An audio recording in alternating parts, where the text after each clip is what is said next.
एक यंगस्टर मेरे पास आता है, कहता है 15 दिन के बाद मेरी शादी है।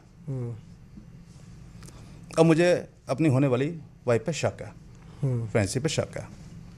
तो मैं कहता तो बहुत लेट आए हैं आप, 15 दिन में मैं ऐसा क्या निकाल लूँगा। कहते मुझे कुछ नहीं पता, मेरे को बस आप 15 दिन में जो भी मिले वही ला के दे दीजिए, क्लियर तो हो कम से कम कि मुझे आगे बढ़ना है कि नहीं बढ़ना। तो मैं कहा ठीक है, मैं आपसे कोई प्रॉमिस नहीं करता, लेकिन जो भी 15 दिन की इन्वेस्टिगेशन में मुझे दिखेगा वो मैं आपको बता देता हूँ। हमने इमीडिएटली उसी दिन से उस लेडी की इन्वेस्टिगेशन शुरू कर दी। वो लेडी एक अच्छी कंपनी में जॉब कर रही थी, ठंडा मौसम था, बाहर धूप में लंच के टाइम वो सब बाहर आ जाते थे। तो एक कोई सीनियर था, उसके साथ इस तरीके का बैठना, इस तरीके से बात करना, वो हमें कहीं शक पैदा कर रहा था। हम अपने क्लाइंट को बोलते थे कि अब फ़ोन मारो, क्योंकि फ़ोन ही उठाती थी उनका। वो जब भी बहुत ज़्यादा फ़ोन मारो तो एक ही बात बोलती थी, मैं बिज़ी हूँ, आपको पता है मैं मीटिंग्स में बैठी हूँ, बार फ़ोन करते हो, मैं कंपनी में काम कर रही हूँ, ये तरीका ठीक नहीं है। तो इस तरीके से वो उसको इग्नोर करती थी। तो मैं कहा अभी फ़ोन मारो, तो वो सामने हमारे दिख रही है। तो क्लाइंट फ़ोन मार रहा है, वो देख रही है, साइड में रख रही है, देख रही है, फिर उसको भी दिखा रही है, रख रही है। अब हमारा शक मजबूत होने लगा। अगले दिन हमने शाम को देखा कि वो लेडी उसी मेल के साथ एक अच्छे रेस्टोरेंट में बैठी हुई है, और जैसे हम लोग बैठे हुए नीचे से एक दूसरे को टच कर रहे हैं, रोमांटिक नेचर। अब हमारा इन्वेस्टिगेशन 35 इयर्स का एक्सपीरियंस है, तो हम समझ जाते हैं कि किस तरीके की मूवमेंट है ये। तो वो सस्पिशियस मूवमेंट हमें लगी, तो हमने इमीडिएटली क्लाइंट को बोला कि अब एक बार फिर फ़ोन मारो, मैं इसको रिकॉर्ड में ले रहा हूँ, मेरा वीडियो चल रहा है, आप भी वीडियो देखो दूसरे मोबाइल पे, मैं यूट्यूब पे आपको कर रहा हूँ फ़ोन, आप भी देखो व्हाट्सएप पे, और मैं आपको दिखा रहा हूँ, और दूसरे फ़ोन से फ़ोन मारो, देखो क्या करती है। उसने फ़ोन मारा, वो देख रही है, उसको दिखा रही है, मुस्कुरा रहे हैं, फिर रख देते हैं। उसने फ़ोन नहीं उठाया।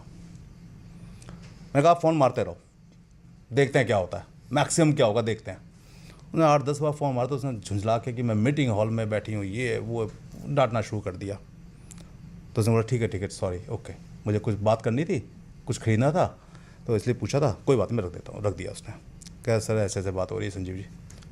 मैं ठीक है, मैं अब आपको वीडियोज़ भेज रहा हूँ, फ़ोटोज़ भेज रहा हूँ, मुझे बताओ ये आदमी कौन है, शायद आप इसे जानते हो। अब यहाँ पे बहुत चौंकाने वाली बात थी। जब हमने उसको वीडियो भेजी तो वहाँ रोने लग गया। मैं क्या हुआ? कहते मेरे जीजा जी हैं। ओह, मेरे सगे जीजा जी हैं। I am surprised, seriously I am surprised. मैंने कहा कज़िन जीजा जी या सगे जीजा जी? कह रहे मेरी एक ही बहन है, उसके ये हस्बैंड है, और ये मेरे जीजा जी हैं, और मेरे जीजा जी ने ही रिश्ता करवाया है, और इस लड़की को मेरे जीजा ने ही मिलवाया था।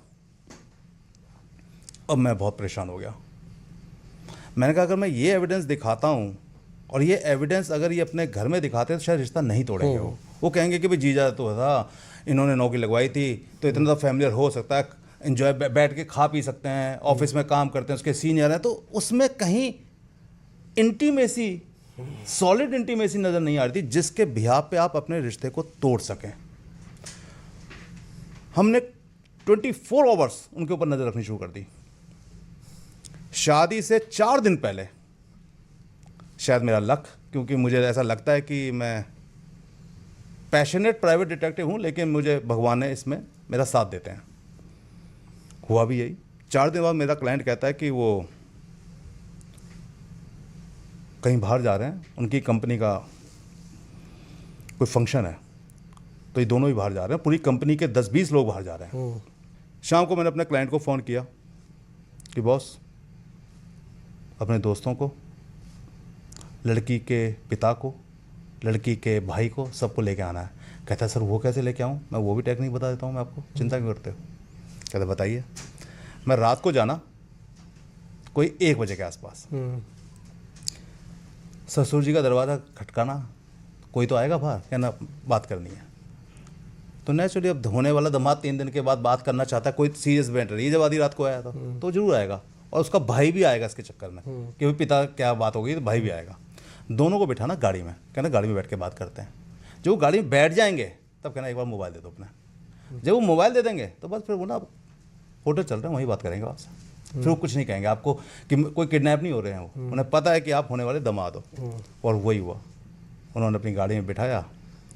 उनको शक हो चुका था पिता को कि कुछ तो गड़बड़ है, भाई दामाद आया है 5 स्टार होटल की तरफ ले जा रहा है, तो कोई तो बात है। पहुँचे 5 स्टार होटल में, पता ही है लिफ्ट के अंदर कार्ड लगते हैं।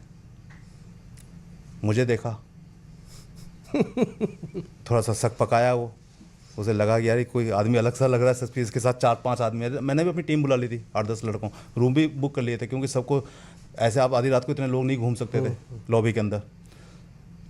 तो सबको 10-20 आदमी इकट्ठे हो गए, सबको मैंने अपने रूम में बिठाया। रूम में बिठाने के बाद मैंने वहाँ के फ्लोर मैनेजर को बुलाया और मैं कहा यार तेरे से एक छोटा सा काम है। कहता बताइए। मेरे दोस्त का बर्थडे है, हम उसके लिए केक लेके आए हैं और रात को उसको सरप्राइज़ देना है, तो 3 बजे उसका तूने दरवाज़ा खटखटाना है, क्योंकि वो आई से देख लेगा तो दरवाज़ा नहीं खोलेगा, मैं देख के गालियाँ और देगा। तेरे को देख के तू रूम सर्विस करके दरवाज़ा खुलवाएगा तो सरप्राइज़ देंगे। तो कहता है पक्की बात। मैं हाँ, मैं ये पकड़ 10,000 पे 10,000 तेरे को बाद में देंगे। उसको 10,000 दे दिए। 2:30 बजे हमने उसको कहा कि आजा भाई। वो आ गया, रूम सर्विस, अंदर से गंदी सी गाली दे के आया वो। जैसे उसने दरवाज़ा खोला, मैंने रूम सर्विस वाले को पुश किया और टक टक टक टक सारे अंदर। अब तो आप समझदार हो कि सारे अंदर थे तो क्या अंदर का दृश्य होगा। तो उसके पिता ने मेरे को देखा और हाथ जोड़े कि कैमरा बंद कर दो। मैं ठीक है, मैंने कहा बच्चों सब कैमरा बंद कर दो। वो सब सक पकाए हुए थे, रजाई डाल दी उसने अपनी उस लेडी के ऊपर, खुद अंडर गारमेंट में था तो पैंट पहनने लग गया। तो बड़ा दृश्य तकलीफ देने लायक था। फादर भी हाथ जोड़ के खड़े हो गए, ब्रदर भी हाथ जोड़ के खड़ा हो गया। लेकिन मेरा अपना खुफिया कैमरा काम कर रहा था, क्योंकि मैं सोसाइटी को जानता हूँ कि अभी सोसाइटी में इसको प्रॉब्लम है, दबा हुआ है, तो अभी तो ये हमारी हर बात मानेगा, लेकिन हो सकता है बाद में हम पे केस बना दे। तो मैंने अपना खुफिया कैमरा ऑन रखा हुआ था, जिसमें उसके फादर की बातें, उसके ब्रदर की बातें, एक दूसरे को गाली गलौज करना, लड़की को खड़ी हो जा, कपड़े पहन, ये कर वो कर, हम बाहर खड़े हैं, इस तरीके की सारी बातें रिकॉर्ड हो रही थी। वैसे भी एविडेंस बहुत थी, क्योंकि रुके हुए थे, सीसीटीवी थे, तो सामने एविडेंस, होटल के सीसीटीवी थे, एविडेंस सामने है। तो सारे वो थे। हम लोग बाहर आए, मैंने उसके फादर को एक ही बात बोली, मैं कहा बच्चे निकम्मे होते हैं, मानते हैं, लेकिन आपको पता था शायद क्योंकि बच्ची ज़्यादा निकम्मी है। मेरे क्लाइंट को फंसाने की जरूरत नहीं थी। अब आपसे ये उम्मीद करता हूँ कि मेरे क्लाइंट का जितना भी पैसा खर्च हुआ है अभी तक, जितने से होटल 5 स्टार होटल बाहर बुक किए हुए हैं, टिकटें बुक की हैं, जितना भी इसका खर्चा हुआ है 70-80 लाख रुपए जो अभी हो चुका है, वो सब आप इसे पे कर रहे हैं। किसी जगह केस नहीं बना रहे हैं, क्योंकि अगर आपने किसी जगह कोई केस बनाया इसके ऊपर कि डॉरी के लिए शादी तोड़ दी, ये कर दिया, वो कर दिया, तो मेरे क्लाइंट को प्रॉब्लम होगी। तो कहता आप कौन हो, मैंने आपको कहीं देखा है। मैं कहा आपने को टीवी पे देखा हुआ है, मुझे मालूम है, जब आप देखा कर रहे हो टीवी पे देखा होगा। कहता अच्छा आप प्राइवेट, तो समझ गया। तो मैं कहा आप मेरे को जानते हो, केस मेरा कच्चा नहीं है, हर तरीके के मेरे पे एविडेंस है। तो अच्छा ये रहेगी, मैं इसको भूल गया, क्लाइंट आपको कभी कोई प्रॉब्लम नहीं करेगा, हम आपको कभी कोई प्रॉब्लम नहीं करेंगे। बच्चे गलतियाँ करते हैं, फॉरगेट इट, लेकिन शादी टूटनी चाहिए और सारा का सारा उसका सामान। आज भी वो क्लाइंट मेरे ऑफिस में आके नतमस्तक हो जाता है।